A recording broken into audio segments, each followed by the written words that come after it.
Good evening, everyone. I'd like to call the March 22nd meeting of the Dartmouth School Committee to order. Please rise for the Pledge of Allegiance. We have a flag over here. I pledge allegiance to the flag of the United States of America and to the republic for which it stands, one nation, under God, indivisible, with liberty and justice for all. Dr. Gifford, can you do a roll call for us, please? Sure. Kathleen Amaral. Chris Oliver. Here. John Nunes. Yep. Dr. Jenkins. Here. Mary Waite. Here. And I'll just note that Ms. Amaral couldn't be with us this evening because she's ill. So she's watching via live stream, so she will hear all of the comments that are made this evening. Before we get started on the one item on our agenda, which is public comment on the matter of the Dartmouth logo, I'd like to talk a little bit about our format for the evening. We're going to start with two opening statements. We have one statement from each side. I see Mr. Pereira and Mr. Ventura here, who are going to start with opening statements in favor of keeping the Dartmouth logo. And then Dr. Hall is here, and he will start with an opening statement in opposition to keeping the logo. They may have fellow speakers here. I'm not sure. I don't see everyone in the audience. It's hard to see from up here. I will just ask them to introduce anyone else who's speaking with them. Each side will have 10 to 15 minutes to sort of make their opening arguments and make the argument for each side for the public that is watching us. And then we will move on to public comment from the audience. We ask that each person who would like to make a comment, please state their name and their town of residence. We will alternate sides on the microphone, back and forth, so we'll go back and forth, so you can line up on either microphone, which are up here between the back and the front of the auditorium. You'll see on our left here, we have a timer set up. We are generally speaking asking people to keep their comments to about 2 to 3 minutes so that everyone in the audience has the ability to share their thoughts this evening. The timer will roll down at 2 o'clock to 2 minutes. That is not a hard stop. That's just a sign for you, if you're up here, to get about wrapping up your thoughts. At about 3 minutes, we'll say something to sort of remind you, because our goal is to hear from as many people as possible this evening. We've set aside until 8:30 this evening to hear public comments. At 8:30, I will entertain a motion to adjourn the meeting, and we will be finished for the evening. The only other rule that I ask for this evening is that we be respectful to each other. Everyone is here because they love the town of Dartmouth, and they're here because they believe in this town. We all have differing opinions on this. In fact, this committee is divided on this issue, it's fair to say. But we all respect one another and are right to have those opinions. And I ask the audience members to show the same respect to their fellow community members when they're making their comments. With that, I will invite Mr. Pereira and Mr. Ventura up to the microphone. I don't know if Mr. Carney's here. Sorry, if he is here, he's welcome to come up as well. Sorry, I didn't see you there. I would ask you to come up to the microphone. It's hard to see into the back. It's very dark back there. So they're going to start, and they're going to have about, like I said, 10 to 15 minutes to make some opening statements. So I see Mr. Pereira first. Please take it away. Thank you. Good evening, everyone. Chris Pereira, Dartmouth, former school committee member. Today, I stand proudly with the Dartmouth Wampanoags, all natives, and the overwhelming majority of Dartmouth residents who support the Dartmouth Indians logo, including teachers, administrators, coaches, current students, and alumni. To those seeking to cancel the Dartmouth Indians, while we disagree strongly, we respect your opinion, even as we are steadfast, confident, and unwavering in ours. The respectful, beautiful, unifying Dartmouth Indians logo, an iteration of which was authored by Clyde Andrews, federally recognized Wampanoag tribe member and Dartmouth High School Hall of Famer, is a unifying symbol, paying homage to Native Americans. Key facts about the logo include that it is just that, a logo, a symbol, not a mascot. There is no Pat Patriot, Wally the Green Monster, or Arnie the Courtier. The name Indians is the federal term used by the U.S. government as it relates to American Indian tribes and members. It is also the universal term used by Native tribes themselves across the nation, hence the Federal Bureau of Indian Affairs. Additionally, every Dartmouth Wampanoag has signed a letter that was shared with the school committee and the now twice dissolved subcommittee. In the letter, they emphatically state their support for the logo. No tribe has come out against the Dartmouth Indians logo. In fact, the only tribes to formally go on record support the logo. And interestingly, in last June, the Dartmouth High School Spectrum school newspaper conducted a survey of students, teachers, and residents and found that 77% support the logo and only 13% are against it, with the remainder being undecided. At the end of the day, this is about Dartmouth, and it's up to the Dartmouth Wampanoags, Dartmouth residents, and school committee, not outsiders. Most of the opponents speaking in opposition to the logo are not from Dartmouth, didn't go to Dartmouth schools, or they have ties to academia, especially UMass Dartmouth, curiously. Desperately, a few have turned this into a personal political issue, sadly deflecting time, resources, and effort away from children and tribes. That is the most important fact of all. Because you see, as the school committee and their creation of the subcommittee has focused on this topic for 3 years, our children have suffered. Time is finite. There's only so many hours in a day. Time spent on trying to cancel a logo that people love and honor is time not spent on children and education. The last 2 years have been trying for students, parents, and teachers during COVID. Depression, anxiety, stress, suicide attempts are all up, while test scores are either flat or declining. Teenage girl suicides are up 50%. Unbelievably, the school committee chair continued to push the cancellation of the logo, even during the height of COVID. In the summer of 2020, Chairwoman Jenkins publicly tweeted, "They're mad that I pointed out our mascot is racist. It's a lot easier to laugh out loud when racists are mad at you." What a disgusting, false, and evil attack on the people of this town. At a recent school committee meeting, a parent talked about how their child had to be seen at a crisis center. A friend of mine's daughters has been suicidal because of COVID. He confided in me, "I'm losing my daughter." And yet for 3 years, we've had time to talk about a logo that people love, but not one subcommittee was created to look at these real problems, and not one public forum on these real problems. There must be a reckoning. There must be an accountability for what has happened. Thankfully, there are significant tools at the disposal of Dartmouth residents if the will of the people is ignored. They include peaceful protests, recalls of school committee members, and contested elections for the next several cycles. But wouldn't it be nice to build up rather than tear down and erase? Understand, educate, and honor rather than cancel? Let us unite around a symbol that has united generations of Dartmouth students, athletes, teachers, alumni, and Dartmouth residents. We respectfully and emphatically urge the school committee to do the right thing, follow the will of the people and the Dartmouth Wampanoags. It is long past time to reaffirm the Dartmouth Indians, enhance educational curriculum, focus on the important priorities for our students and parents, and move on with our lives. The love of the Dartmouth Indians will triumph over hate. Love wins, Madam Chair. Love wins. Thank you all. God bless.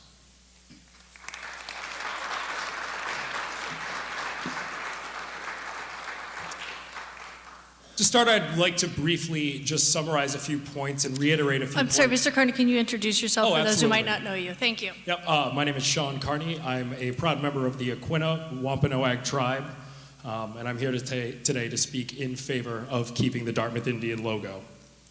As I said, I would like to just reiterate a few points that I've made both in public forums and other mediums. When we look at the Dartmouth Indian as compared to similar movements we've seen throughout our country, similar to Washington or Cleveland, we are able to draw very distinct lines between what was authored in those cities and what's authored in Dartmouth. In Washington, you had a derogatory name on its face. In Cleveland, you had a very caricatured portrayal of a Plains Indian. But in Dartmouth, here we aren't using an offensive name. Now, as Chris had correctly pointed out, Native American peoples will diverge on this subject. However, the word Indian is codified in our Constitution. It's codified in the United States Code. It has agencies and federally recognized tribes utilizing that verbiage and that nomenclature. So on its face, I think we'd be hard-pressed to say the word Indian is offensive. Secondly, the logo here is tastefully done. We don't have a caricature depiction, we have a historically accurate representation of what Eastern Woodlands Indians looked like prior to settling by colonizers. The other things we'd like to address here is that the Indian here is used very respectfully. You don't see it at the 50-yard line where it can get stepped on, nor do you see it at half court. You'll see it in the rafters, you'll see it in display cases, and you'll see it on the football helmets. Every single place you see it has a place of reverence. It's not overused, it's not plastered around town. It is used only to honor and revere the sporting event, the musical event, or whatever extracurricular is happening at the time. Furthermore, when you're at the Dartmouth sporting events, you don't see someone dressed up as an American Indian doing flips on the field or twirls in the basketball court. You don't hear war cries. We've heard these horror stories of things and people using these logos and doing things that are quite offensive to American indigenous people. But none of those things are happening here in Dartmouth. This is a uniquely Dartmouth issue. We don't have a broken system here. We don't have a broken logo. And I can't see a reason to fix it. There's nothing to be fixed. And I'll agree with some things that people have said. The logo on itself is not a solution to educating our children on what indigenous culture was. But I'd say if you're looking to change something, look towards the curriculum. Make some deliberate changes that will focus on indigenous people that were here prior to the rest of us. I would also say that it would be a great idea to look at forming deliberate partnerships with our neighboring tribes, the tribes in Aquinnah, Mashpee, etc., that can aid this curriculum and help bring a better look and a better eye onto what we're teaching our students and make sure that we're teaching our students exactly what that logo represents and why it is to be honored and respected. Lastly, I would say that we've heard only one testimony or anecdote about the logo being treated disrespectfully out of I don't know how many people that have come up and speak from the public via Facebook, etc., and other mediums. I would say, though, that we have plenty of stories, as you'll probably hear today, of how that logo was used respectfully, of how it brought honor, of how it brought strength. I think you could tell from any Dartmouth High School athlete or any student here, when you put on your jersey or when you put on your helmet or when you're wearing that Indian, you need to be held to a higher standard, and you will treat others with respect, you will lose with dignity, and you will win with grace. Thank you for your time.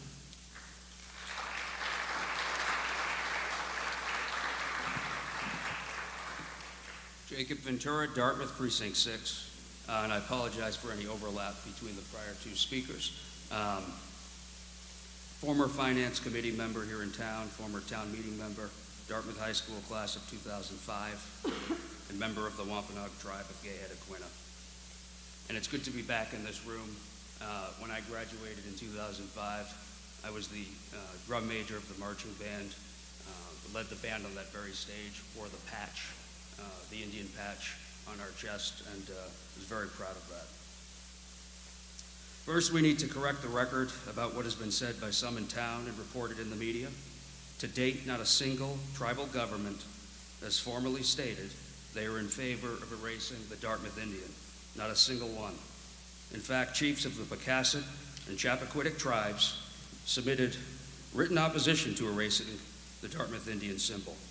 Additionally, every single Wampanoag Aquinnah member and resident in Dartmouth is unanimous in our support for maintaining the name and symbol. We're absolutely unanimous.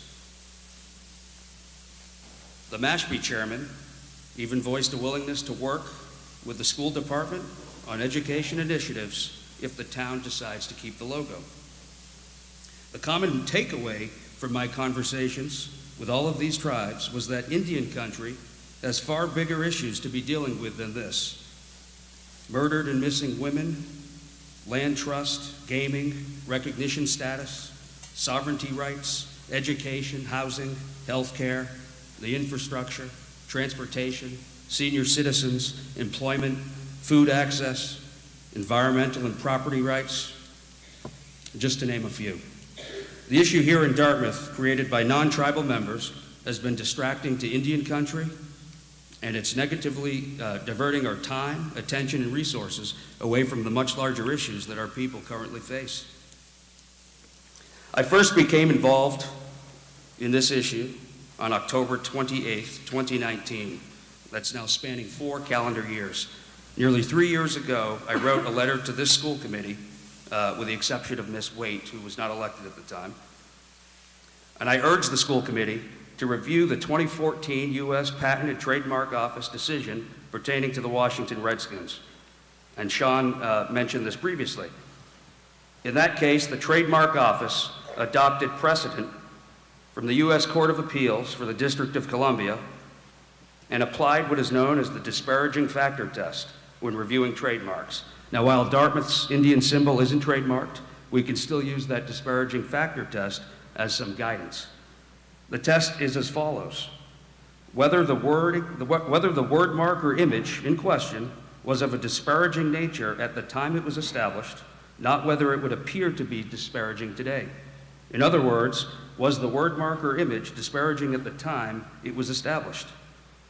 After years of compiled data, cultural references, census records, treaties, compacts, tribal and non-tribal polling and interviews, and literature, various forms of media at the time, the court determined that the word mark redskin was of a disparaging nature when it was introduced in 1932 in Boston before they moved to Washington. In my view, the Dartmouth Indian would fail to meet this disparaging factor test. First, the term Indian has been codified by the U.S. Constitution, as you've previously heard, and it is the federally recognized term used for American Indians and recognizing tribal sovereignty rights, well prior to Dartmouth adopting the Indian as its symbol. The term Indian is also the universally accepted term of federally recognized tribes in their sovereign government-to-government relationship with the United States. When Dartmouth adopted the Indians, sometime in the 60s, the term Indian in no way would have risen to any level that of redskin. As a matter of fact, Indian was the second least offensive term in Indian country when they were polling during this very case. Out of hundreds of references, the only term that was least offensive to Indian was Native American. Furthermore, even applying the standard in present day, the term Indian is still federally recognized. The Bureau of Indian Affairs, the National Museum of the American Indian at the Smithsonian, the National Congress of American Indians, just to name a few. Finally, an iteration of the Dartmouth symbol was specifically designed by a fellow tribal member, Mr. Clyde Andrews, as a way to honor his people and our shared history. I implore individuals on this school committee to do your due diligence before making any decisions and research that disparaging factor test. I do believe it's informative. And I believe any reasonable person who reads this test that the court set out would come to the same conclusion that I did, that the Dartmouth Indians would not remotely meet that disparaging factor test as described. Finally, in my October 2019 letter, I encouraged this school committee to explore entering into a formal partnership with the Wampanoag-Aquinnah so we would formulate enhanced educational and cultural opportunities for our students and town residents. I wrote that we should embrace a partnership similar to Florida State University and the Seminole Tribe, where university officials and tribal leaders have collaborated on a number of initiatives while the tribe allows the university to maintain its native imagery and name. It is in that spirit of compromise and collaboration that I'm hopeful that we'll be able to work to bring some consensus on this school committee following the April 5th referendum. And let me close by describing the tremendous opportunity I believe we have as a town and tribal nations with this situation. We have the ability to provide a great model for not only our region and state, but for the entire nation on how sovereign tribal nations and municipalities can work together to preserve our history and our imagery. I believe there are several national implications based on what we do here in Dartmouth in the coming weeks. We have an opportunity to establish a new national model for tribes and municipalities to decide what is best for their individual circumstances versus a national, one-size-fits-all, cookie-cutter, all-out ban of all Indian references. Let us as a community resist the urge to cancel everything we might personally disagree with. Let us also resist the urge to let non-tribal people tell tribal people what is and isn't offensive to us. Let us instead work at building consensus and embrace our shared history, the good, the bad, and the ugly, move forward to strengthen the bonds between our town and our rich tribal cultures and history. This could be a learning moment for the entire nation. And I'll close with what I envisioned here in Dartmouth as a compromise back in 2019 and what I continue to maintain 3 years later. 4 points. Number one, a formal partnership with the tribe that aims to educate our current students and visiting students about the special relationship the town of Dartmouth has with the Indian symbol. We must educate people that we don't have a mascot, but a proud symbol designed by one of our own. Number two, a review of the consequences and penalties related to the student handbook, code of conduct, and athletic policies pertaining to anti-bullying and stereotype measures as it relates to the Indian name and symbol. I think that's something we can all agree on in this room. This can be used as a learning moment to teach those who aren't familiar with our relationship with the symbol what respect and honor is all about. That means no tomahawk chops, whooping, chanting, or other racial slurs tolerated by our students, faculty, parents, or any visiting students or schools, whether in Dartmouth or out of town scholastic events. Number three, reviewing opportunities to enhance our curriculum as it relates to local Indigenous history taught in our schools. This could include annual assemblies with visiting tribes educating our students and the public about tribal culture, languages, food, music, and art, as well as our shared history. It could also include the placement of permanent plaques at every Dartmouth school, including at the Dartmouth Memorial Stadium, that would showcase the special relationship that our town has with its tribal partners. This partnership could include a formal ceremony. Mr. Ventura, may I ask you to please wrap it up? We're at 18 minutes now. Yep. Thank you. This partnership could include a formal ceremony at a football and basketball halftime show that includes tribal representatives and school administration. And finally, number four, it means maintaining our beautiful Dartmouth Indian name and symbol, a symbol that is not only respected in Dartmouth, but across the state and nation. We must do everything in our power to show the world that the Dartmouth Indian is more than just a symbol. It's an icon. As Miss Edith Andrews, our tribal elder, previously stated a few weeks ago, it can serve to educate people from Dartmouth and people outside of Dartmouth what it means to be a Dartmouth Indian, what it means to have Dartmouth pride, and what it means to the town of Dartmouth that honors its history and its Indian symbol. We have a remarkable opportunity to build that consensus, and I'm hopeful that the school committee will finally reaffirm the Dartmouth Indian following the April 5th referendum. Thank you. Thank you.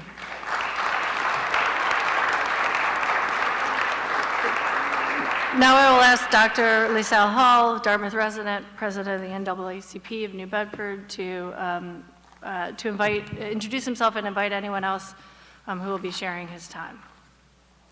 Thank you, Dr. Jenkins. Again, I'm Dr. Laisel Hall, previous Dartmouth resident, current employee of UMass Dartmouth. I will make my opening remarks brief, as there are several allies here who will be speaking after me. Good evening. It is always important to first acknowledge and proclaim that we stand here on Native and Indigenous land.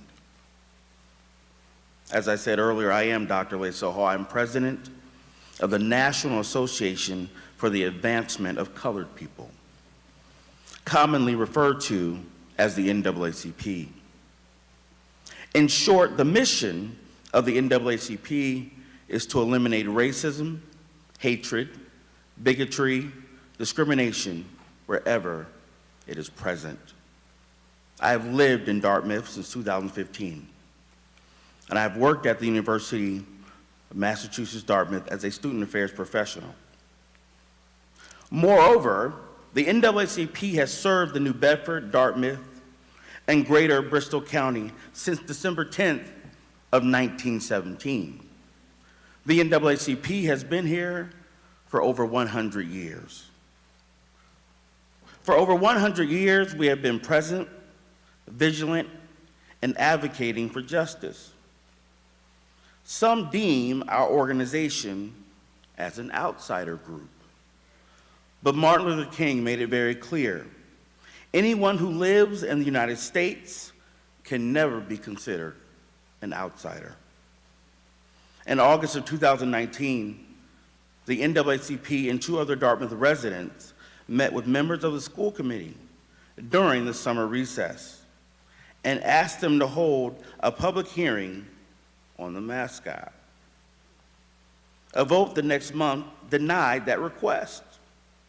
Only one school committee member still serving voted for such a hearing, and she has now become the target of vicious personal attacks similar to myself.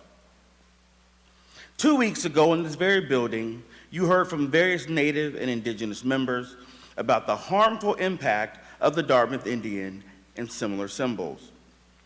People like Don Blake Souza, a Mashpee elder, Brian Bearhard Whedon, Mashpee chairman, Shauna Newcomb of Mashpee, Megan Running Deer Page of Pecasset, Brad Lopes of the Aquinnah, and John Luc Pierre, president, the board of directors of North American Indian Center of Boston. You heard the pain, the harm that logos and mascots have done to Indigenous people.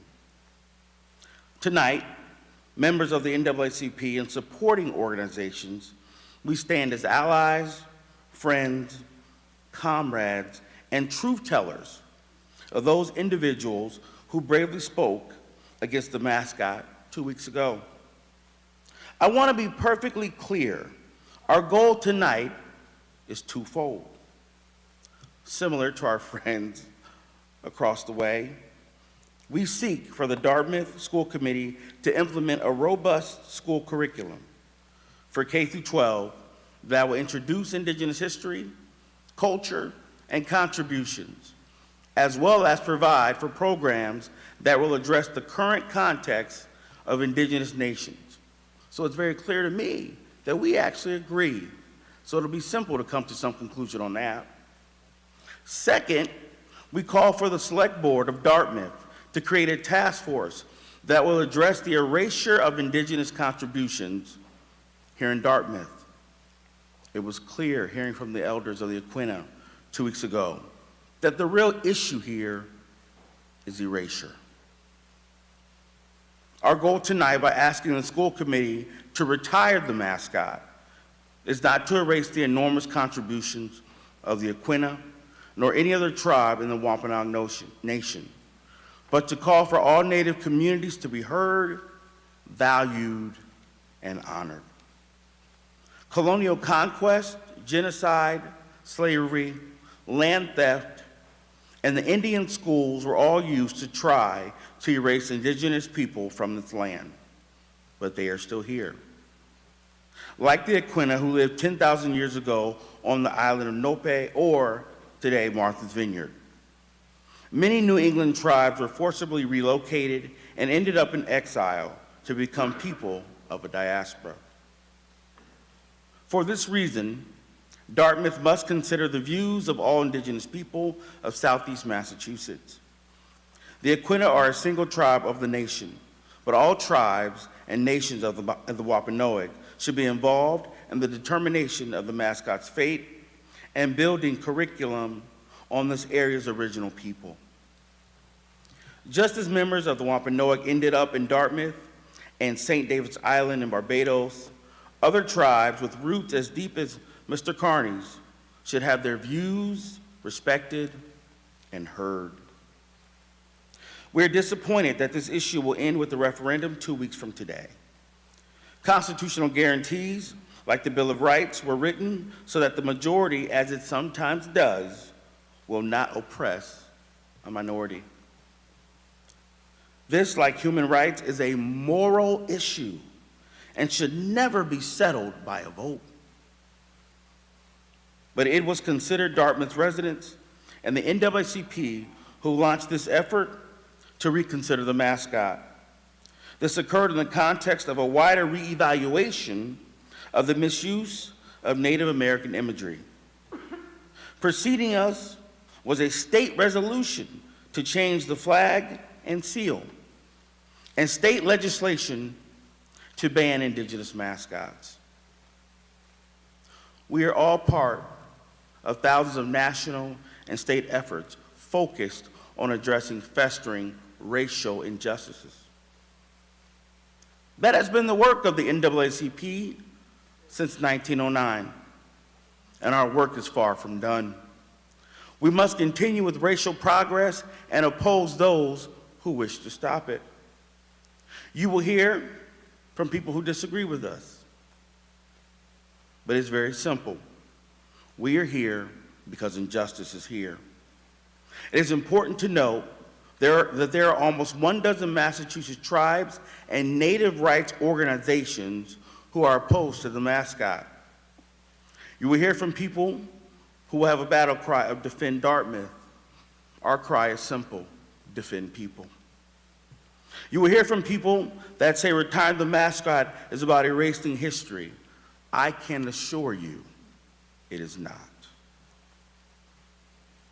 The solution is education and working with indigenous communities for forward progress and mutual prosperity. A robust curriculum and a devoted and dedicated task force of town people and indigenous voices can make that happen. The arc of history is long, but I promise you it bends towards justice. My people would know. This wise observation has always been true. The Dartmouth mascot may survive a referendum and even a school committee vote, but inevitably it will be replaced. America is moving forward. It is changing, and change is inevitable. Thank you. I will now call on Elizabeth Murphy for the remainder of my time. Thank you.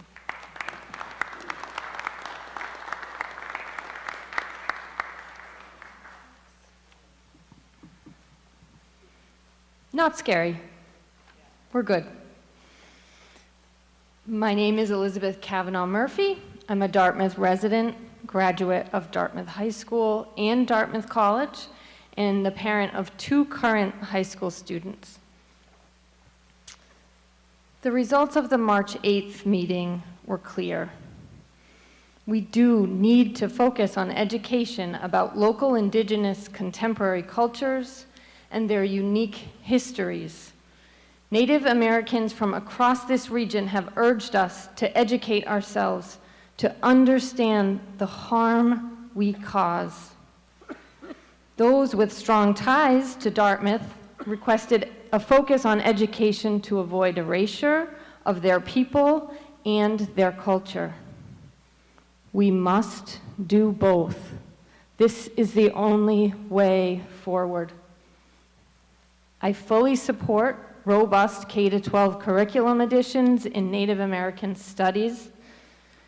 I believe an official town and tribal community collaboration could be a strong resource. Please prioritize both. Public school educators must teach and advocate on behalf of all students, not just the loudest, harshest voices in the room. That is not an easy task, but it is the job. Upholding Dartmouth Public Schools' mission of quality learning for all is a lovely aspiration, and we must work for it to become a reality. We must honor and respect the Dartmouth logo, Mr. Andrews, and his culture.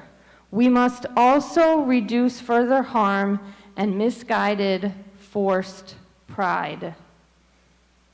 Even with stronger guidelines and some restrictions on the use of the image, individual students and alumni and townspeople can always wear that logo with pride. But doing so should always be a personal choice, never a condition of team membership.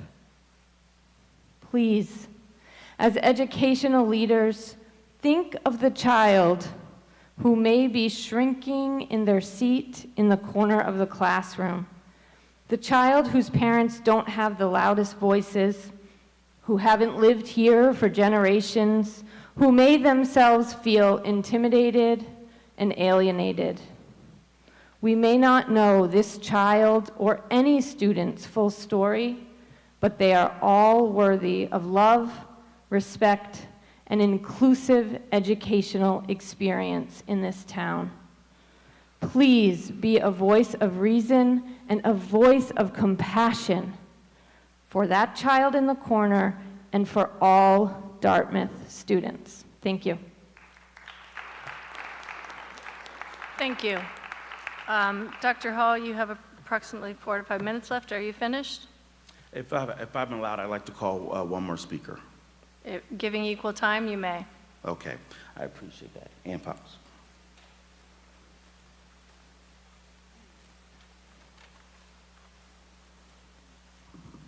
Ms. Fox, please introduce yourself and your town of residence, and you have approximately 4 minutes left. I'm Ann Fox, a resident of the town of Dartmouth, and I'm also a member of the NAACP. Recently, I came across the writings of the Reverend William Apes. He was the Pequot Indian. He was adopted by the Mashpee Wampanoag in 1833 so that he could legally help the Amos and Attoquin families regain their tribal lands and their right to call their own clergy in Barnstaple County. These families were leaders of the Mashpee at that time, and perhaps these families still exist. You would be surprised to read how non-Indian whites used Indian forest land as if it were their own, and they did it in full view of tribe members. In fact, they would chop down the trees and cut up the wood, and then they would start loading that wood onto their wagons. The Wampanoags would then go and unload. That's what they had to do. And that would continue until one of them was tired. 2 weeks ago, I listened to the eloquent statements of Native American leaders at this committee's meeting. I was deeply impressed at the pride they have in reclaiming who they are after generations of others making believe that they were no longer a people and were instead the first inhabitants of this very land upon which we all now stand. And I heard, too, the statement of the Aquinnah Wampanoag, who spoke in favor of keeping Dartmouth High School's mascot. But we must hear the voices of all of these people. And we must feel it, too. It is my hope that in this 21st century, we will recognize the subtle ways that racism and prejudice continue, even in seemingly innocuous use of a mascot.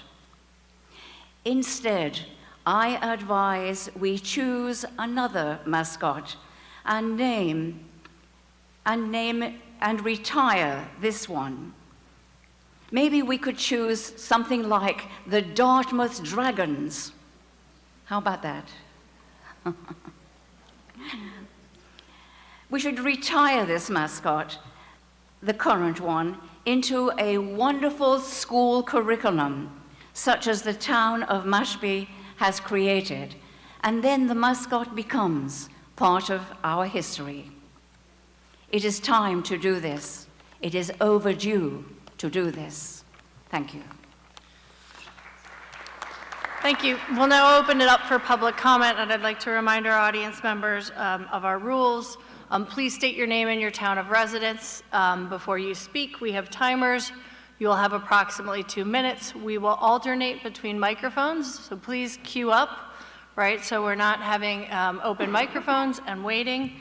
At 2 minutes, that's just a signal to wrap it up. I will remind you at 3 minutes to go ahead and finish your thoughts, so that should help you, give you cues. So we're going to start with this microphone over here. That's my left, audience right. Please go ahead, sir. Hello, my name is Clyde Andrews, graduate 1974, designer of the reiteration of this logo image not a mascot, as it is used today. Me, myself, this was done through my heart way back 48 years ago. Everybody keeps calling it a mascot. It is not. It's an image and a logo with pride, spirit, and homage. And everybody keeps calling it a logo. It is not. It's not a it's a logo. It's not a mascot. We don't have anybody running around with it. It's in pristine places. People look up to it. And when I went to school, where it's now the John Quinn Middle School, all it said was the logo, the image, and pride. And that's all I have to say. I like to see it stay. It was 40 years ago when I did that reiteration of that design, and it stayed here for 48 years, almost half a century. Thank you. Thank you, Mr. Andrews. To our next microphone, over here. Hello, my name is Alyssa Lopes. I am a member of the Mashpee Wampanoag tribe. I am also an educator, and I am also the director of communications for a nonprofit in New Bedford. I don't have a lot to say, but what I will say tonight is Anne Fox said, racism exists in subtle ways, and to hear people, right, people that I see as elders, okay, even if they're not tribal members, they are elders, say that they're going to throw up when Dr. LaSalle is speaking, is how racism exists in subtle ways. I think it's time for everyone in this room to accept that racism does exist. Also, Katapatash, thank you to everyone who is speaking on the side of eliminating something that's very hurtful.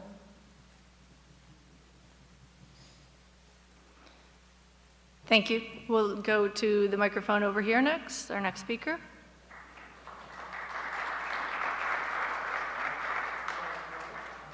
A 50-year resident of Mr. Dartmouth. Koch, can you please restate your name? Sorry, the microphone wasn't on. Maybe it's still a little too short for you. Gerard Cote. I'm a 50-year resident of Dartmouth.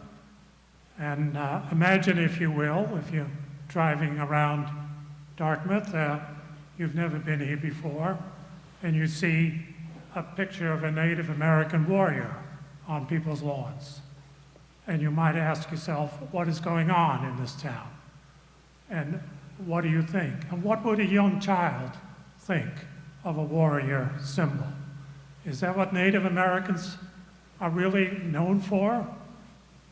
Warriors? That's how they've been portrayed in popular culture.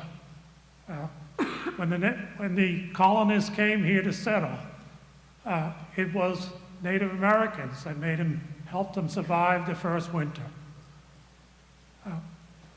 During the next 50 years, 2 wars were fought in this area to take away their land, to take away their culture.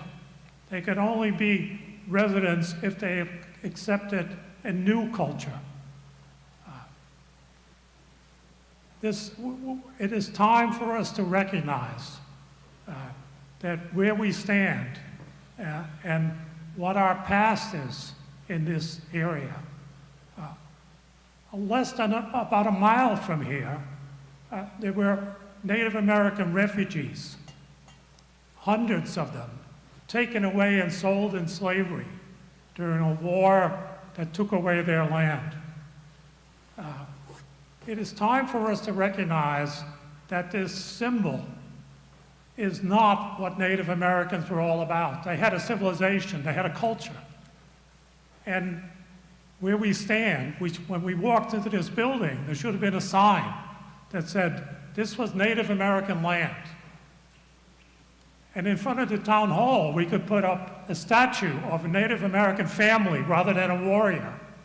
Corn would be a better sign, better logo than a brave. And it's time for us to recognize this. Instead of talking about how it's always been.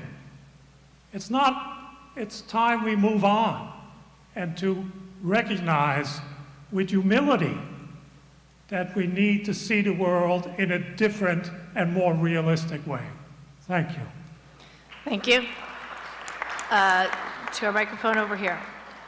Hello. My name is Bronte Masuko, and I'm a junior here at Dartmouth High School. As well as being a student and a resident of Dartmouth, I'm the secretary of the NAACP Youth Council of New Bedford and an active member of the Multicultural Club here at the school. I am not Native American, and I don't claim to speak for anyone except as a representative of the Youth Council and a student of this very school. I was in class in this building from 7:30 to 2:03 today and had tennis practice on the courts outside this afternoon. I have, for 3 years, participated on 2 varsity sports teams being referred to by the moniker Dartmouth Indians. To reiterate, I am not Native American, nor am I Indian. In a Zoom meeting the Multicultural Club participated in, I heard from other schools in Massachusetts and listened to players on their own sports teams of Indigenous descent speak on the deep hurt and offense they felt playing a team called as ours was. As a member of 2 of these teams, I could not help but to feel deeply ashamed of this damage we could have caused and continue to cause moving forward. As a student of this school, this logo is damaging. Thank you. Thank you. This microphone here. Hello, my name is Shirley Zhang. I'm a Dartmouth resident. I'm also working at UMass Dartmouth as a professor of computer and science. Now, as an immigrant, I know very little about the history in this area, but when I see this logo and the effort trying to replace it, cancel it, I did some research. One of the arguments for eliminate using of this logo is because the study, the use of Native American mascot has harmful impact on Native American youth. Now, I read those papers, and all those research is on Native American mascot, not logo. As you have heard enough tonight, this is not a mascot. Mascot is something supposed to bring good luck to its possessors, and this is not. As a researcher, I have to be very clear, every research results has to be limited to the area it could be applied. If you take a research result, apply to something else, that is wrong. So with this particular logo, there is no study to show this logo actually have harmful impact on Dartmouth Native American youth. That does not exist. Also, as an immigrant, I would like to tell you what happened in China about cultural evolution. Break old stuff. They removed history from people's life. You can read history in books, but that's totally different than you live it in your life. Thank you. This microphone here. Hi. Good evening. My name is David Ahrens. I've lived in Dartmouth for 30 years, so I guess that makes me an outsider. I'm a member of the NAACP, and both my kids went to Dartmouth schools. On March 8th, a number of Native speakers put 2 untruths to rest: that Native people don't mind white people misusing their culture, and that it somehow honors them. We heard those speakers refute both of those excuses loud and clear. And to disagree with my friends on the other side, there were plenty of Native American tribes who sent letters to the school committee on the 8th and read their statements on the mascot or opposing the mascot into the record. So to maintain that there is no other Native opposition to the mascot is simply false. For many, the Dartmouth Indian seems harmless enough. We've all lived so long in a culture saturated with cigar store Indians, lawn jockeys, and racially biased systems that many of us just accept it. But many Americans are starting to acknowledge the racial problems that have been swept under the rug for far too long. Even those who want to keep sweeping understand this. There's one more excuse, that retiring the mascot somehow erases Native Americans. People who have lived here continuously for 10,000 years have survived colonial conquest, genocide, and slavery without the help of sports logos. We heard from many of them on March 8th. When the Indian replaced the harpoon as the school symbol, did it erase the history of whaling? Of course not. So erasure is a strange argument. We don't honor or value Native Americans by stamping an Indian head on a coffee mug, a keychain, or a sweatshirt, and we shouldn't try to speak for Native people as the high school student manual does when it says, this is what Indians represent. Instead, we should be teaching kids about Native cultures, past and present, improving diversity in curriculum and staff, a staff, by the way, which is 98.4% white, a school committee, which is, by the way, 100% white, and actually honoring Native Americans by, I don't know, making October 12th Indigenous Peoples Day. The Dartmouth Indian is a relic of an age when white people could freely insult, speak for, and define others without consequence. Those days are over. Sooner or later, this symbol will be history. The question is, on what side of history will Dartmouth be? Thank you. This microphone over here. Hi, my name is Hannah Bordas. I am a Dartmouth resident. I have kids at Quinn right now, a 4th grader and a 2nd grader. I grew up in Fairhaven and went to New Bedford High. And I mostly wanted to talk about education because so far the only education my kids have gotten about the Indigenous history here is in 3rd grade. My daughter did a little bit in social studies about the settlers coming and how they lived and how the Wampanoag lived at the time. And that was pretty much it. And I would love to see, I know a lot of people are talking about a school curriculum, I'd also love to see markers around town that honor the people who once lived here, because there's just absolutely nothing. And so I can understand why a lot of people are afraid that erasing the logo will erase the history, because there really isn't any other history here. So I'm a huge advocate for that. Also, I went up to Boston for college and then I worked in publishing, so I'm a writer and an editor, and then after that I worked at the Boston Public Schools as an ELA teacher. And right now I'm working as a substitute teacher in this area.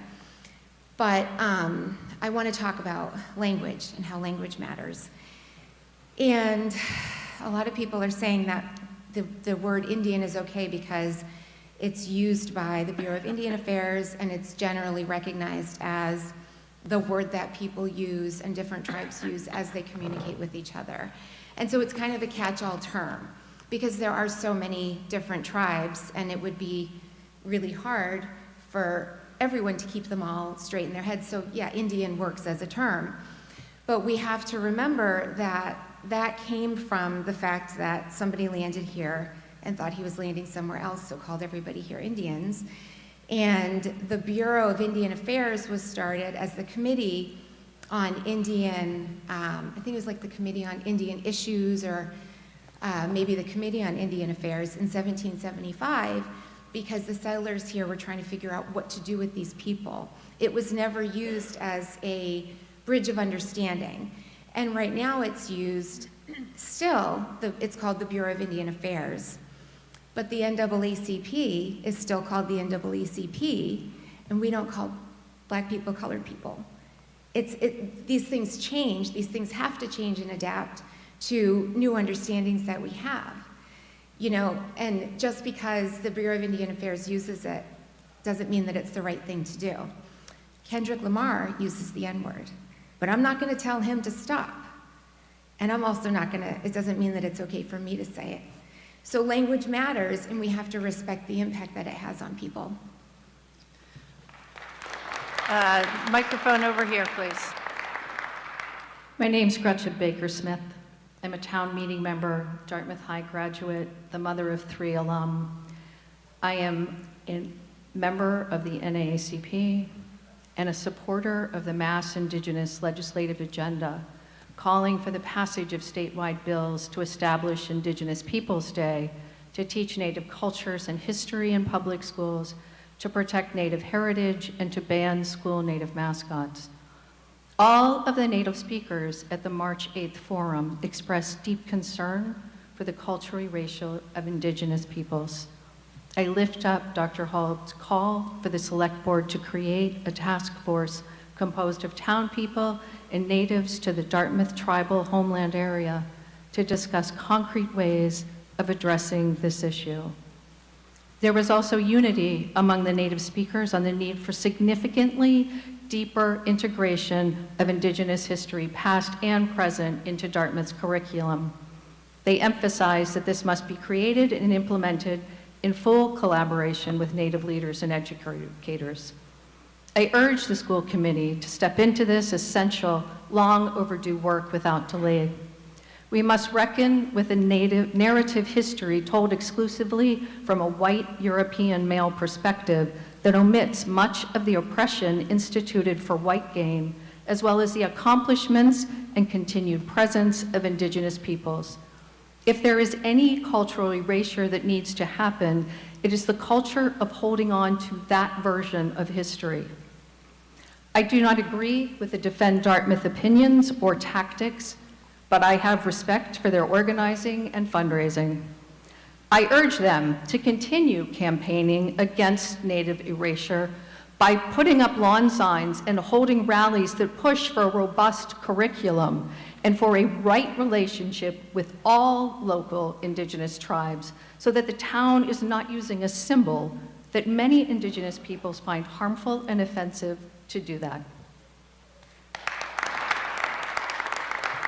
Thank you. This microphone, please. My name is Mary Askelin. I've been a resident in Dartmouth for 33 years. I have 2 sons that graduated from Dartmouth High in 2005. I always found the logo of the Dartmouth Indian I looked at it more with pride, and I think it teaches, well, it should symbolize and represent and be stressed to the all the high school students, not just the sports athletics, but that this is a sign of strength, bravery, and determination that is very fine qualities that the Wampanoag Indian has possession of.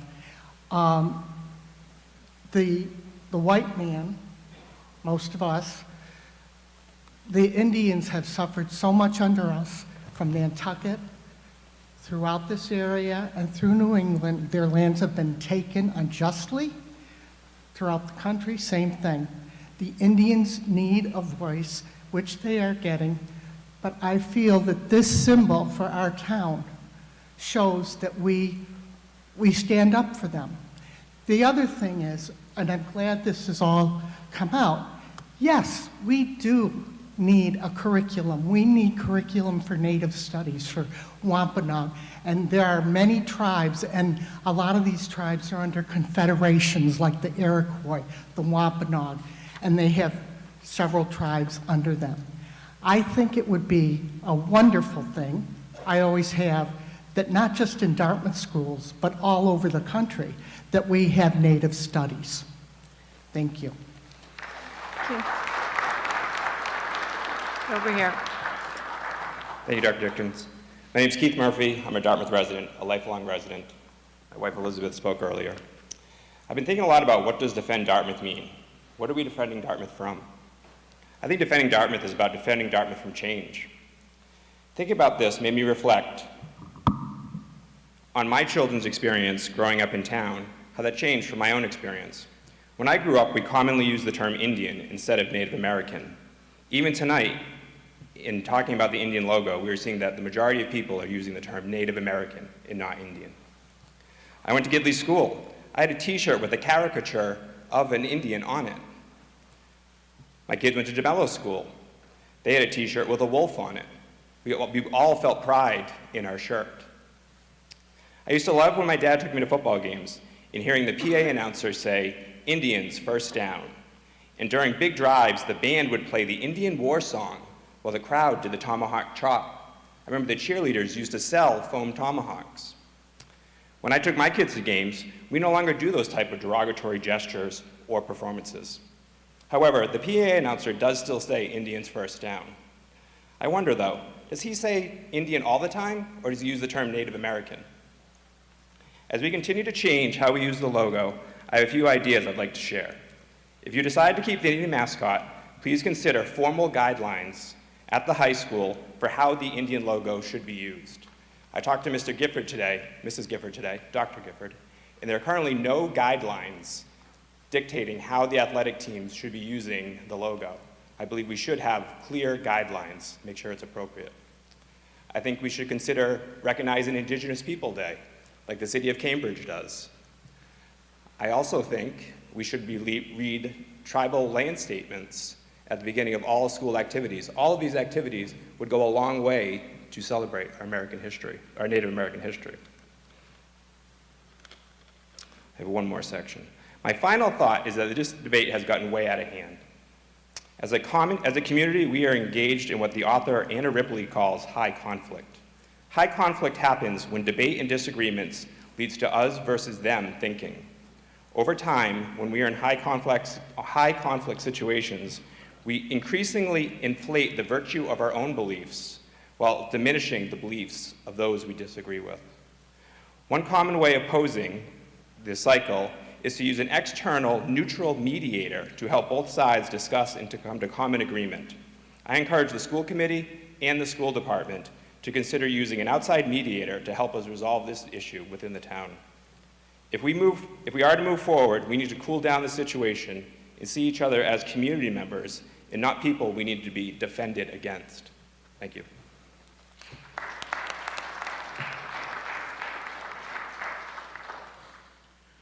My name is Roger Duarte. I am a Dartmouth resident and former middle school Massachusetts educator. Good evening. I purchased my forever home here in Dartmouth 3.5 years ago. So as a fairly new resident, I have no nostalgia to fall back upon. I am a lifelong resident of the area with the exception of my military service time. And it seems to me that this situation is hardly worth mentioning when you put it up against other problems we face in the town. Keeping the drinking water clean, maintaining the roads, bettering the children's education, and getting businesses to occupy derelict properties. Yet here we are discussing whether or not we will continue to accept a drawing made by a Wampanoag High School student in 1974. We live in a free society, and that comes with the gift of rights, but it requires responsibility as well. Every individual has personal values and morals that they base their decisions upon, and I am no different. What we are looking at is whether or not we will, as some have already said, erase history. As young as it is history, because some people believe that erasing things is the answer to social problems. I am not one of those people. And to be honest, is this really a problem, or is it the product of some who are offended by something and therefore trying to eliminate it? I have seen and heard it said that this issue is not about woke culturalism. I vehemently disagree. It is all about it. If we were all to try and eliminate everything that offends us, we would never have the time to live our lives, let alone accomplish anything, or have the time left over to fight for things that truly matter to the community. I caution everyone against allying themselves to those with an agenda to prove. Change can be good, but not if it's being done for the sake of itself.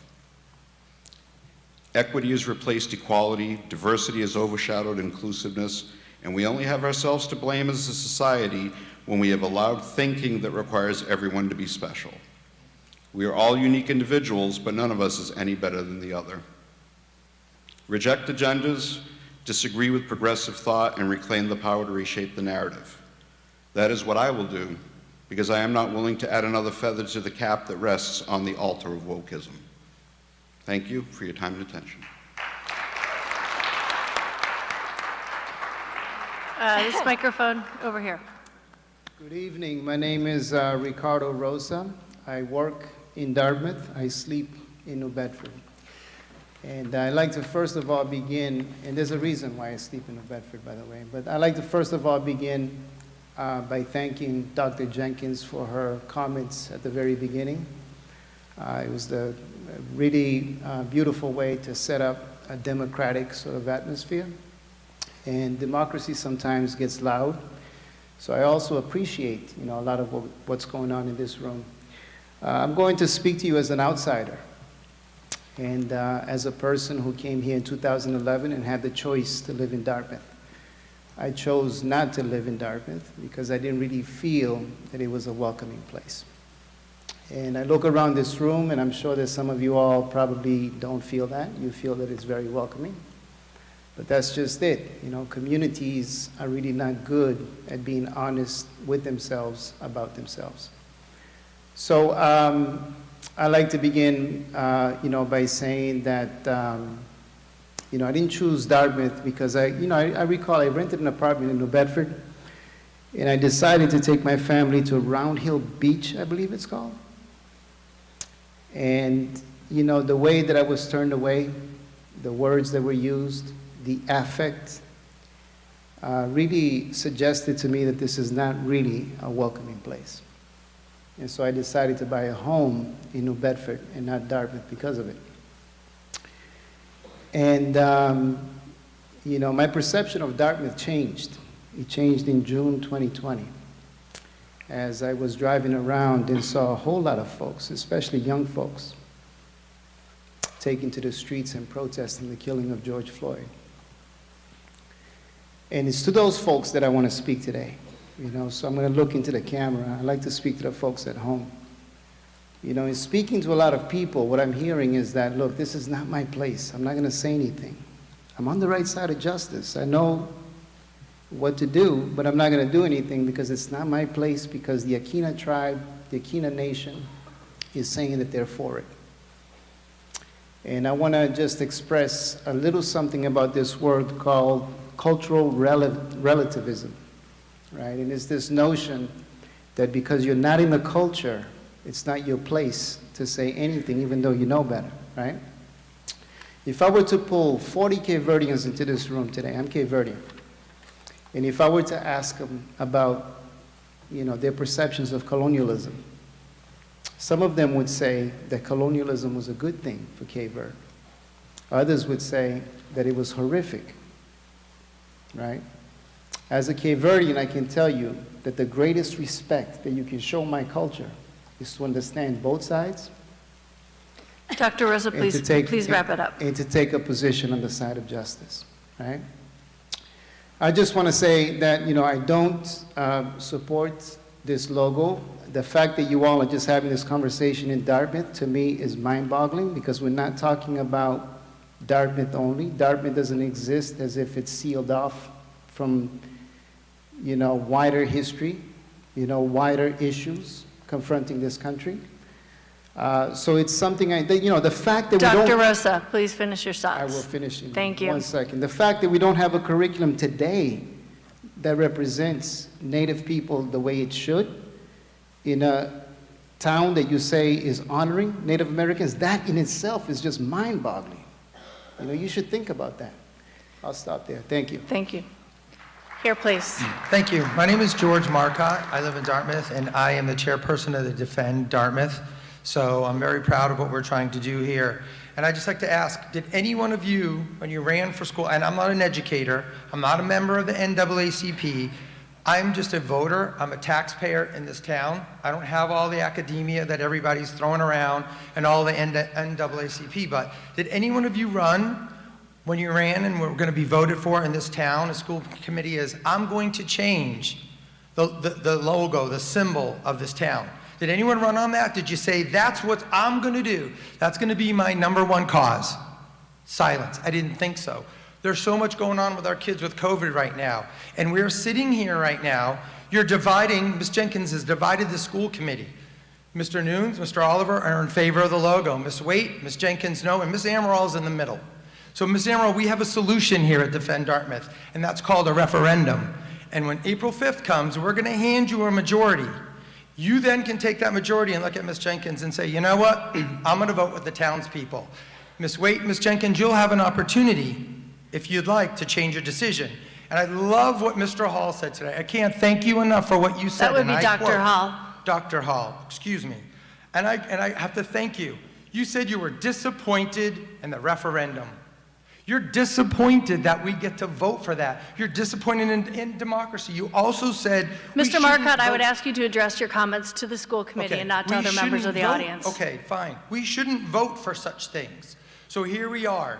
You've divided the tribes, Ms. Jenkins. You cherry-picked tribes from Louisiana, Maine, somebody from Hanover, all just to meet your point of view, where we have the Wampanoag-Quina here that want it, and you're looking at other tribes.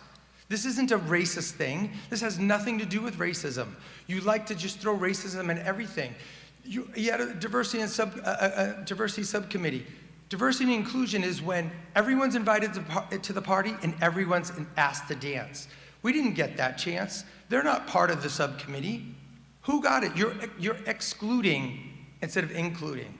The Wampanoag are very willing to help out and to be a part and maybe a better spot. And I'll leave you with this, and this is what really, really, really gets me. The hypocrisy in this room. The hypocrisy, I have a picture right here on my phone I can show you where you're standing with your arm around the Corsair. For those who don't know what the Corsair is the mascot symbol of UMass Dartmouth. The Corsair is a Barbary pirate who sailed the seas from 1600 to the 1800s. And they did what all pirates did. They stole, they looted, they were in slave trade, right? And they also called their women wenches. That's what a Barbary pirate, that's what a Corsair 3 minutes, does. please complete your statement. Okay, I will. Some people went to 4 minutes. So that's what a Corsair is. A Corsair is a Barbary pirate who was in the slave trade and called the women wenches. I don't see anyone here, Ms. Jenkins, or any one of yours that are offended by that, but you're offended by a warrior that is an indigenous person in this town that everybody is in favor for, including the Andrews that did it. So I just ask you, in a common sense thing, it's not a racist issue. This is just common sense. Our kids have enough problems with COVID-19 and everything that has gone on. That's what you should be focusing on. And Defend Dartmouth is here to stay. You're going to get a majority. You can do what you want. If you want to vote against the majority of the people, Defend Dartmouth will be here. When it comes time for you to run for re-election, we'll remind everybody what ended up happening. Thank you. This microphone here, please.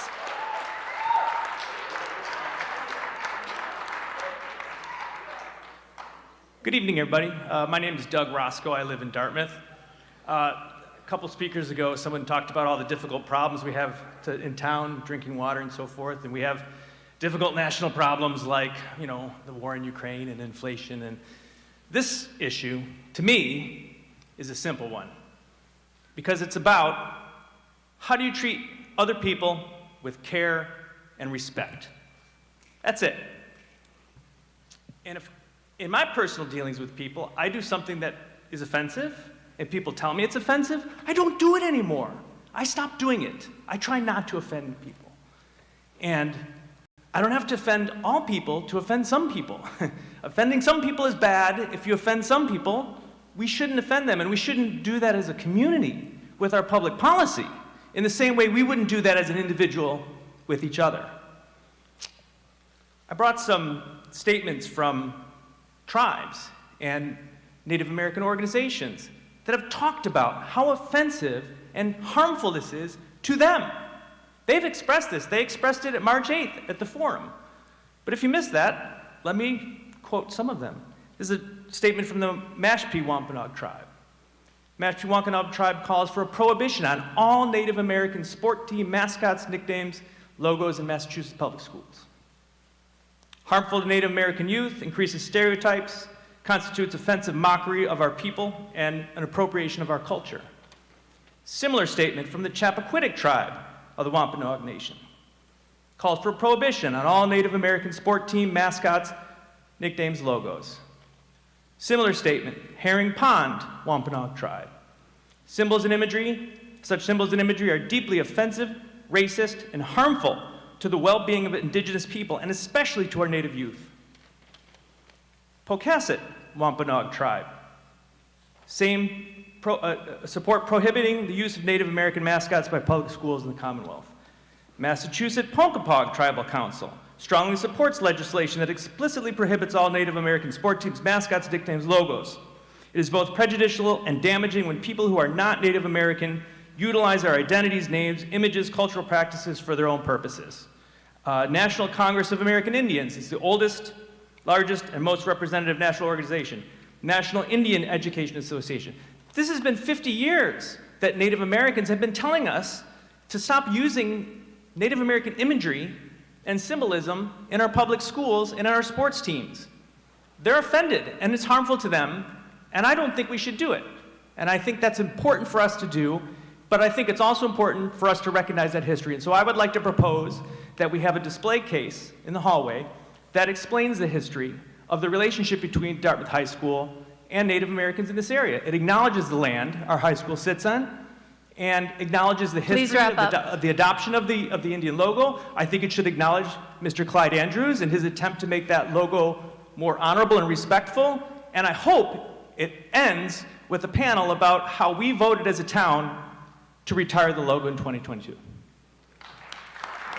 Over here. Good evening. My name is Patricia Duarte, and I have been a resident of Dartmouth for 68 years. I am a graduate of Dartmouth schools. I've also done public speaking in Dartmouth on many topics. However, this one is dear to my heart. I have family in the Mashpee Wampanoags who do not object to this logo. It is not a mascot, and I've heard that repeatedly referred to tonight. It is a logo that was developed with a lot of respect and a lot of love that all of us have had over the years in having it in our yearbooks and on our shirts. I take issue with a lady whom I read in the paper that said she had gone to Cumberland Farms with her grandchild, and a couple of students were dressed as Indians, totally inappropriate, and were screaming and hooping and hollering. And she had a reply for them. My reply as a grandmother would have been, their parents didn't teach them any better. That comes first from the home, that kind of behavior. You don't do that in public, and you don't intimidate other types of people, be you black, white, or Indian, or any other culture. That comes from the home. It also comes from our educators. I went to UMass Dartmouth. I was mixed in with lots of cultures, and I have respect for all of those people. I've had many people that were students at Massachusetts Maritime Academy that stayed in my home and taught me the culture of other countries, of other colors of skin. We need to look at this at what it is. It is a logo that we have been proud of since 1974. I take issue as an individual and someone that was brought up in this town that everybody, suddenly, someone took offense with the Indian. Why? We never took offense to it before these last 2 years. Why now? To me, as an older resident, it just does not work right with me. And people need to think about this. You folks as school committee members, and I will close with this, need to put more effort into teaching civics again in the house school. I couldn't graduate without civics. We don't teach it anymore. Is that why some of our kids don't know which president is which one was attempted assassination, which one was in order? They don't know this, a lot of the kids we ask. They don't even know a lot of other things that was part of civics and history that now is being dislocated. We need to teach them how to behave. We need to look at suicide, as one of the previous speakers, as someone who has sat with parents whose families have committed suicide. I know that grief. And those people, those kids that are in our high school Please wrap up. Those kids that are in our high school now need to have you to back them out with some courses, some workshops, some speakers to talk about the issues that are with our youth today. Worry about today and where we're going. Don't worry about the past. It has survived all these years. Thank you. This microphone over here, please. Good evening. My name is Jamie Jackwart, resident of Dartmouth. We had 3 children in the Dartmouth school systems, and currently 2 have graduated. First, I just want to recognize that most often public servants who are volunteering their time and have elected to a board like this don't get to choose the issues that come up within the community after they've been elected. So I recognize that the contributions that you folks have made and are dealing with the times as they are and the issues that come up. I think we all can agree that a school logo matters in the same way that words matter, but they both can be either supportive or harmful. And as Mr. Roscoe had mentioned, I think that we now know the fact that there is harm that's being inflicted, and going forward, that's on us to own that responsibility. So if we choose to keep this logo, which I think is a very bad idea, then we own that shame and that horror and that the harm that we're doing to other people. That's on us. That's not on somebody from 30 years ago. How hurtful something can be really is expressed by those who are being represented. At best, we have conflicting information on how the Native tribes in our region feel about this. At worst, we see people who are deeply offended by this. Even if the community is not representing this logo in a disparaging way, it can still be seen as harmful. I learned more about this logo through these discussions, the articles written by Jack Spillane, and the stories by the local tribal members. Learning that after the King Philip's War, that all of the remaining tribal members were rounded up and then sold into slavery in the West Indies is a painful reminder that we tend to gloss over in the unpopular sections of our own history rather than learning from that. To me, my pride is in our community, and that comes from the name of our community, which is Dartmouth. Our public schools that attend gain that in that same way, and the reputations of those programs that they're participating in, whether that's sports or in music. When our indoor percussion goes out on tour, they're representing Dartmouth. They're not going in as the Dartmouth Indian team, they're going in as the Dartmouth High School indoor percussion team. The same goes for our marching band when they're marching in Florida or in Met Stadium. They're not the Indian marching band, they're the Dartmouth marching band. That is our source of our pride. I think this process has brought to light that while people may support the use of the Indian logo, that there are others who are deeply offended by it. There's many cultural references that have not aged well over time and that have since been retired. As a community, we can find a new logo that does not offend people, while at the same time including more stories, honest stories of our own history and all of our people. I wholeheartedly agree that we need to do a lot more around education. We've had 50 years given the opportunity to include that education, whether that's in monuments around town or in our educational programs, and it's high time to do that and to retire this logo.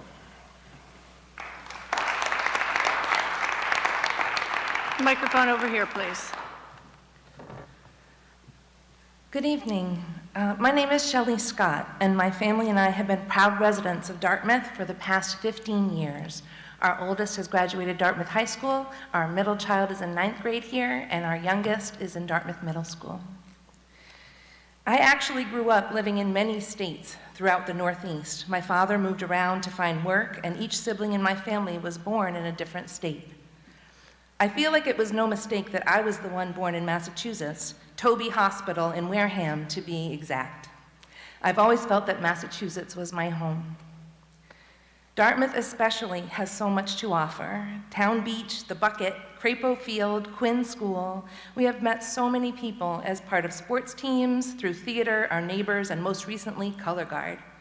The Dartmouth folks we interact with have been great, helping us find our way around town. For example, knowing how important it is to show up to town hall early on the morning of Dartmouth Town Camp signups. Those lines, right? Okay. We appreciate you, our neighbors, and we have made great memories together. I'm here tonight to talk about the Dartmouth Indian. This issue is polarizing, but what I see on both sides are people I appreciate, care about, and respect. I hear loud and clear the many voices of the indigenous tribes, including the Wampanoag, Pocasset, Aquinnah, Mashpee, and more, stating that using the image of a Native person as a logo causes harm. Harm to indigenous children's self-worth, harm to all children in perpetuating stereotypes and one-dimensional views of very sophisticated and multi-dimensional human beings. Harm in the ways that some people express their spirit and love for Dartmouth teams in whoops to mimic a native war cry, wearing war paint, and the use of feathers, a sacred honor to mark significant acts of bravery. I also hear clearly my sisters and brothers who advocate with the chant, "Defend Dartmouth, Save the Indian." I believe that your cry is one of good intent. You intend to honor the native peoples of our land, to preserve the history that includes the use of the Dartmouth Indian in the many positive memories that you have of the mighty, mighty Indians chanted at games and elsewhere as a form of school pride. It also moves me that the Carney family spoke of the steps taken to empathize with our native peoples when the original mascot was redesigned to reflect our regional tribes more accurately. I believe that this action, their empathy, was intended to honor our native peoples by depicting a more accurate visage of our native people. It is this same empathetic spirit that I appeal to now. In all of my neighbors who wish to defend Dartmouth by defending our children from the harm the Dartmouth Indian is causing. The intent may have been good, but the effect is clearly harm. Numerous studies have shown us that unequivocally. Please wrap up. Okay. So what's next? What do we do now? Have you ever heard the saying, when you know better, do better? There was a time when my children would not have been able to attend the same school as their white friends due to their biracial heritage. A time when my husband would have only been valued as 3/5 as a human being. As our nation grew, we began to know better, and through many painful struggles, we began to do better. There is such love in this place, especially for our children. It unites us. The Dartmouth I believe in takes the difficult step of moving past our current state, never erasing it, but growing together to do better. Friends and neighbors, we now know better. Let us have both the character and the courage to do better. Our children deserve Please no wrap up, Ms. less, Scott. and our children are watching. Thank you. Thank you.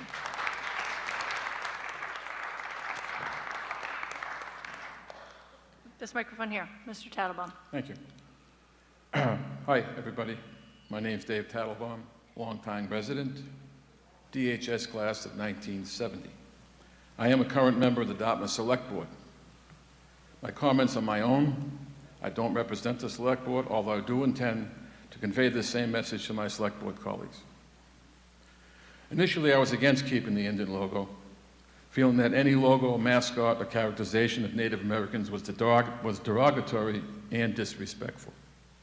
The cover of my 1970 DHS yearbook was a disgusting depiction, which until a few years ago I had conveniently erased from my memory.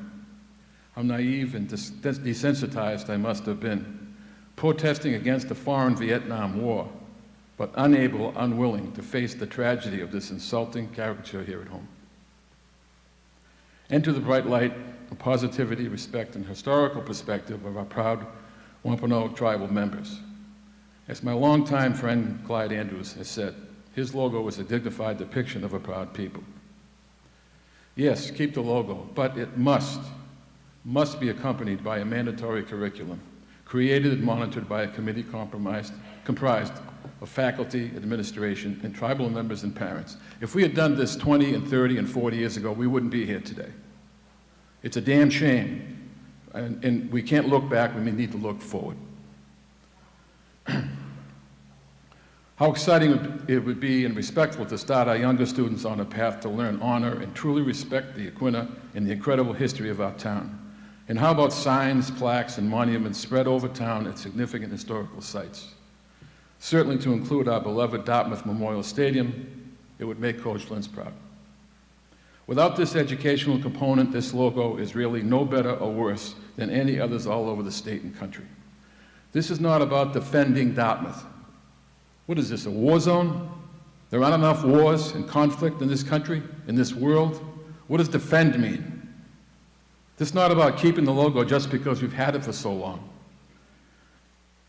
This is not a line in the sand.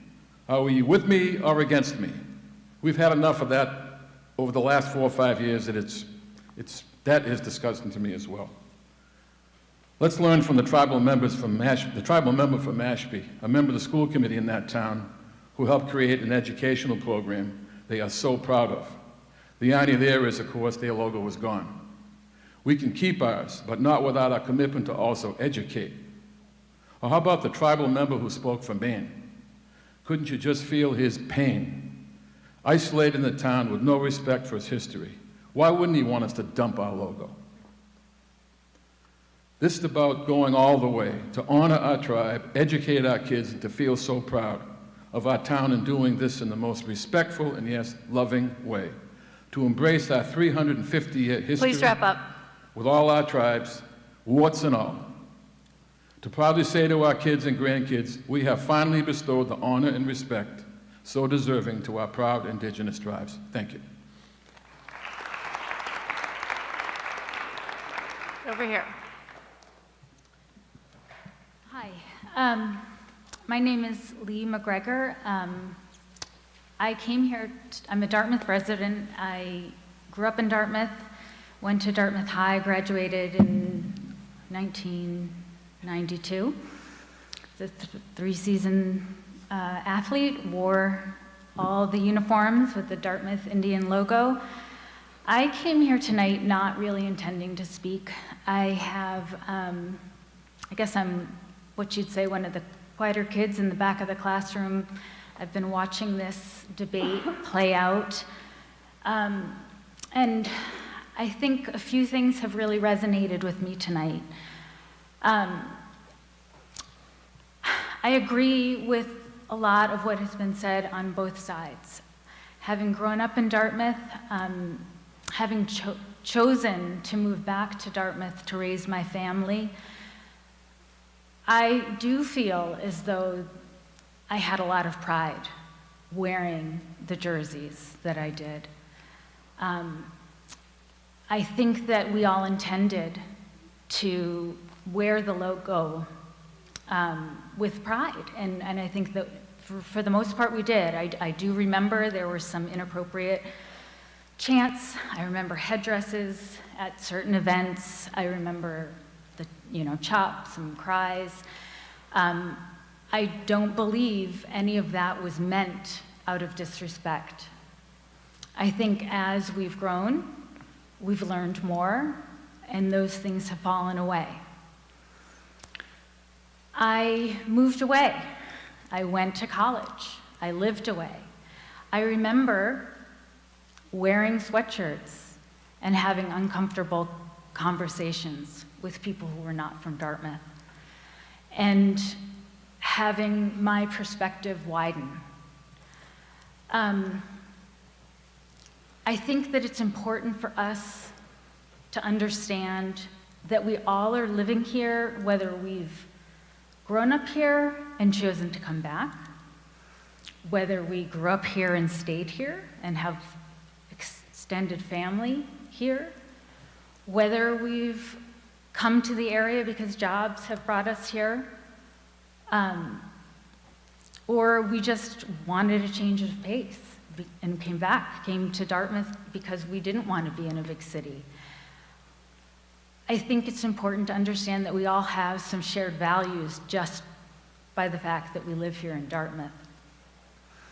I sense some fear, a lot of fear, by those who want to hold on to our logo.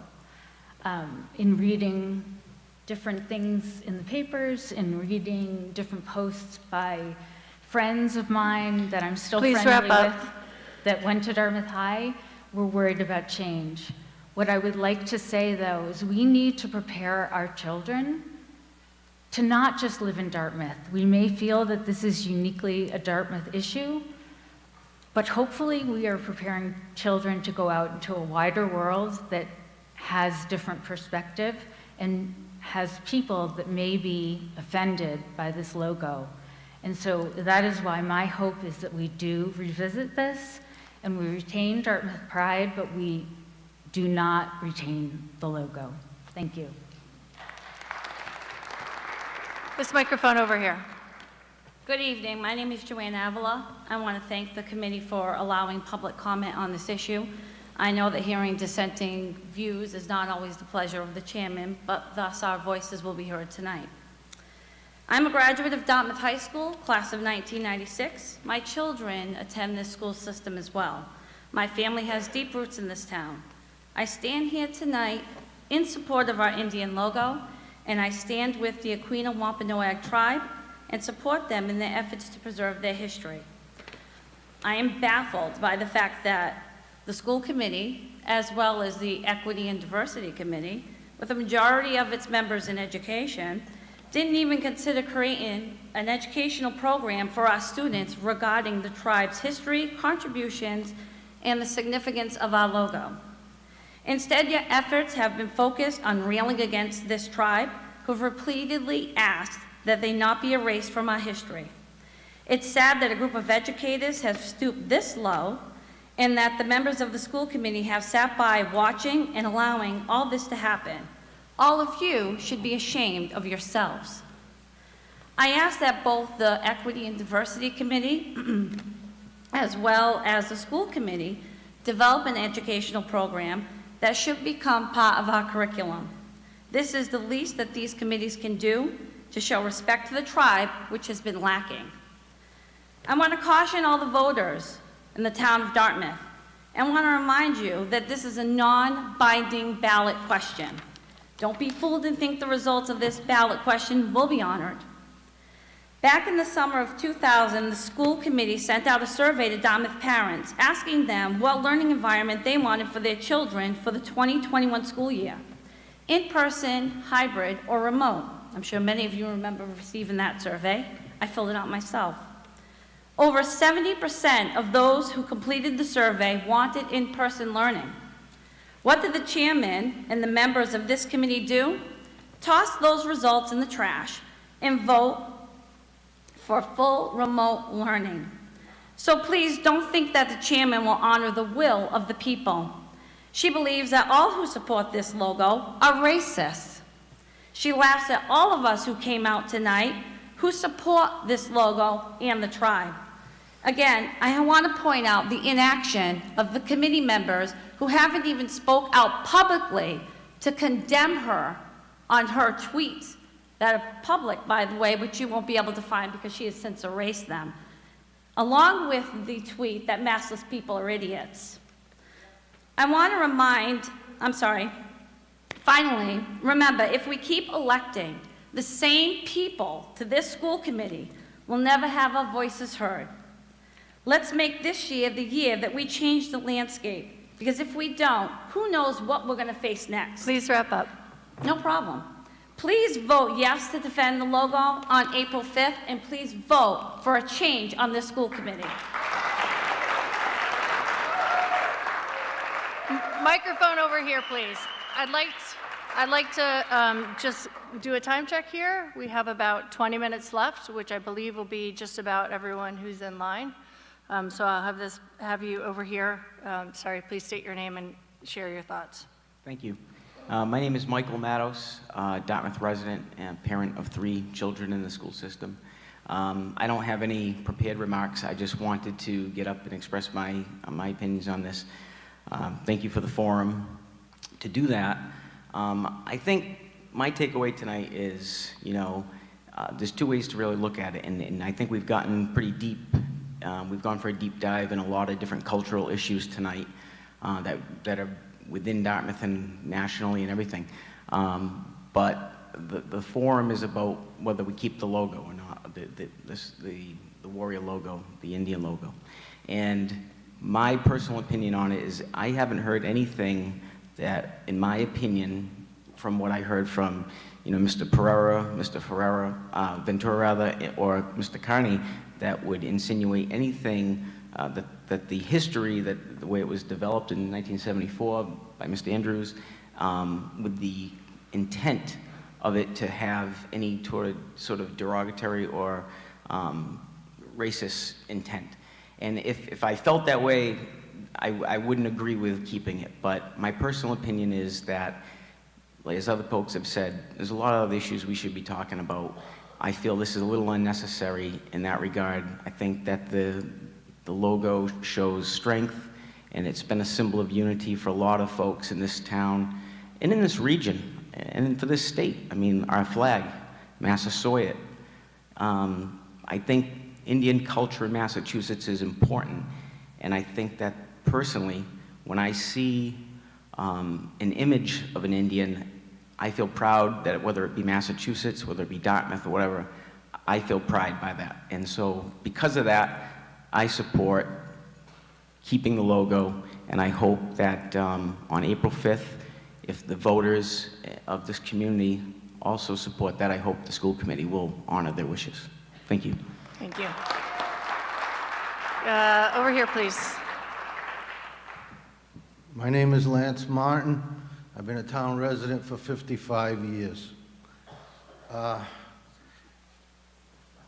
When I listen to young people say how they're offended by the logo and the things that it's done to their emotion, I want to tell you what the logo did for me. When I got my first uniform from this high school, I was honored. I trained harder. I tried to be the best that I could be. And I left this school with the greatest opportunity that anyone in the school had ever received. I am the first recipient of a full scholarship to play football at a Division I level. I attended the University of Syracuse. In 1977 and 1978, I was a high school All-American. I represented that logo to the best of my ability.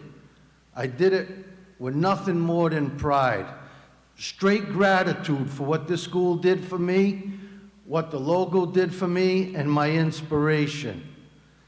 And as far as the ownership of the logo, Mr. Andrews had drawn that emblem in 1974 through the fruits of his labor. No man owns the fruits of the labor of any other man, so he is in complete ownership. Whatever the destination is of that logo should be determined by him. And Clyde, I respected your fruits of labor so much that in 1977, in the Junior Olympic Championships, I placed, and your inspiration gave me the inspiration. Thank you very much. Thank you. This microphone here, please. My name is Kevin Kircher. I'm a Dartmouth resident with 3 kids in the school system, 2 here at the high school. And I was in a conversation, we had a wide-ranging dinner conversation the other night, and we were talking about Russia. We were talking about the new UN climate report. We were talking about this mascot issue. And one of my kids said to me, you know, the older I get, the more I realize you can't really count on adults to do the right thing. And that really upset me. You know, I was stunned at first, and then I thought about it, and I thought, you know, we have lined up a lot of examples of how that's the case. And so the question, I think, tonight for this, what is the right thing in terms of this logo? And I think the first thing I would say is to talk about it civilly, to listen to each other, and to really consider the full complexities of what on one level is a very simple issue and on another level is a very difficult issue. And I think the idea that we should not be having this conversation right now at all is really misguided. And I think, and also the idea that this conversation is not possible along with the lots of other complexities going on in the school system, I think is wrong. And so one thing I want to say is thank you to all the members of the school board, and especially to Dr. Gifford, who've gone through the toughest 2 years that any school board has ever faced and dealt with enormously complex, difficult issues in a lot of different ways and done it. I know each of you has done it as well as you possibly could. So I want to thank you for that, and I want to thank you for facilitating this conversation tonight. I think one of the things that I'm hearing tonight is that for the most part, there actually is room for common ground on this. And everybody here tonight agrees on one thing, that we need to be respectful about the Native American heritage in this town. And I think the question is how to do that, how to best do that. And, you know, we heard stories of some of the ways in which the mascot was treated previously and how that has evolved. And I know that, you know, someone was saying, oh, we would not put it on a field, but we're putting it on the helmets. And I think it's really important to know that for a lot of folks that distinction is not good enough. Is that okay to have it on a helmet and not have it on the field?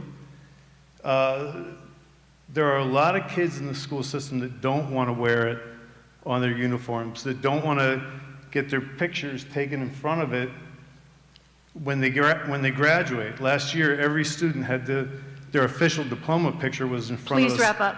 A Step and Repeat logo background with that on it.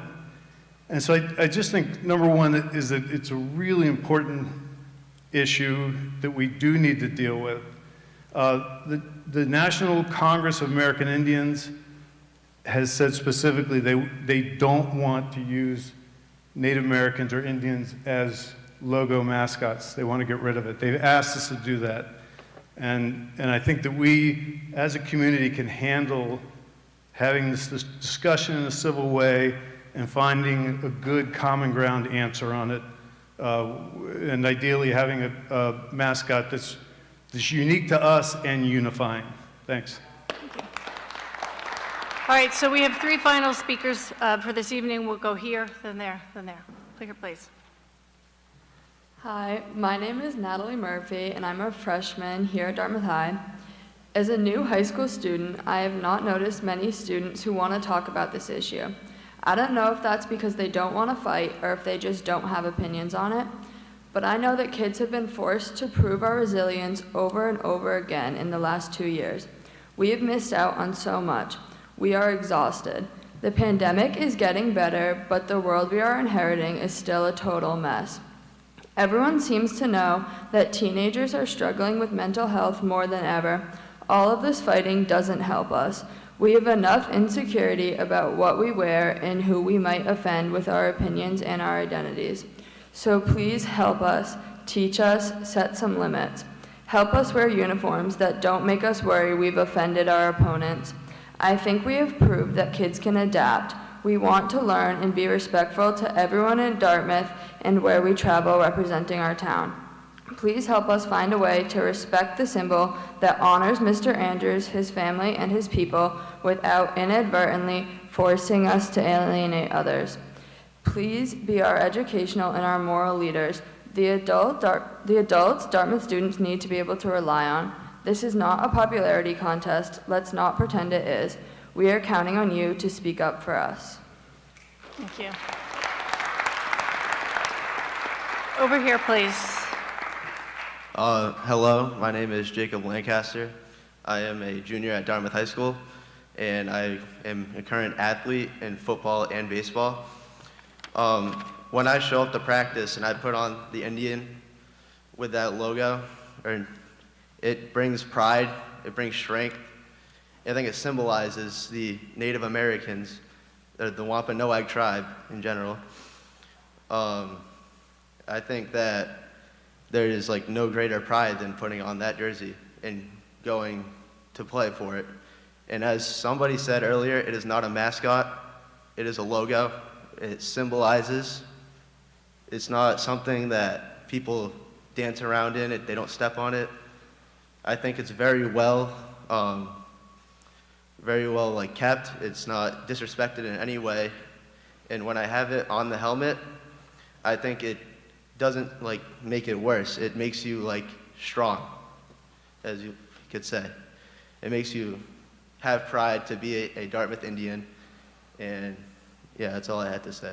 Thank you very much. All right, our last speaker of the evening. My name is Connor Murphy. I'm a junior at Dartmouth High School. My sister and both of my parents have also spoken. I'm a lifelong resident of Dartmouth. My parents are, and my grandfather is.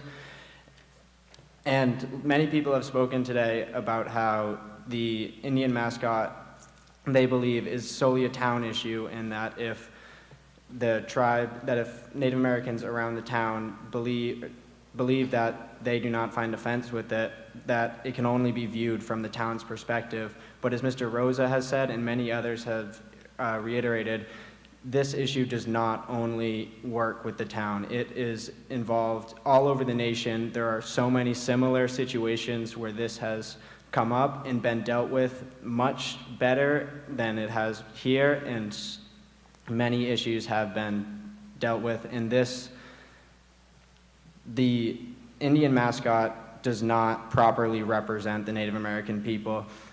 Those who believe that there's pride built, it's based off of a warrior stereotype of the Native Americans, and that is not valid for all of those people.